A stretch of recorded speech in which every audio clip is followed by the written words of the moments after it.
సింహరాశి వారి జాతకులు 2025 సంవత్సరంలో అష్టమ శని ప్రారంభం కాబోతుంది. తేలికగా తీసుకోవద్దు.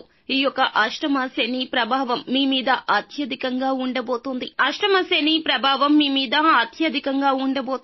మీకు 2025 సంవత్సరము మార్చి మాసం 30వ తేదీ శని భగవానుడు కుంభరాశిలో నుంచి మీన రాశిలోకి ప్రవేశించగానే సింహరాశి వాళ్లకు అష్టమ శని ప్రారంభమయ్యింది. అయితే జ్యోతిష శాస్త్రంలోనే టఫెస్ట్ పీరియడ్ ఈ అష్టమ శని జరుగుతున్నప్పుడే పెద్ద పురాణ పురుషులు కూడా కష్టాలు అనుభవించారు.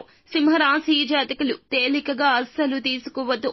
ఈ రాశి వారికి అష్టమ శని దోషం అనేది మార్చి 30వ తేదీ నుంచి ప్రారంభం అయ్యింది.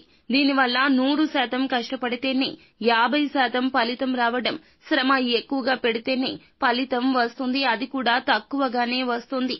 నిరాశ నిస్పృహలు అకారణంగా వేరే వాళ్లతో గొడవలు జరుగుతాయి. ఆరోగ్య సమస్యలు ఇలాంటివి అన్నీ కూడా వచ్చే అవకాశాలున్నాయి. కాబట్టి జాగ్రత్త. ఈ రాశి జాతకులు ఏం చేయాలంటే శనివారం తిథి నాడు ఖచ్చితంగా పరమశివుని ఆలయానికి వెళ్ళండి. శని భగవానుని వద్దకు వెళ్లి పరమశివుణ్ణి దర్శించుకోండి. వీలైతే పరమశివునికి మీరు రుద్రాభిషేకాన్ని చేయించండి. అలాగే ఆలయంలోనే ఉన్న నవగ్రహాల చెంతకు వెళ్ళండి. అక్కడ శని భగవానుని వద్ద మీరు నువ్వుల నూనెతో దీపాన్ని వెలిగించండి. ఇలా ప్రతి శనివారం, వీలు లేకపోతే 5 శనివారాలు అయినా ఇలా చేయండి. మీకు ఇంకా ఇతరత్రా ఎటువంటి సమస్యలు ఉన్నా ఒక్కసారి గురువుగారిని సంప్రదించండి. సమస్యల పరిష్కారాన్ని పొందండి.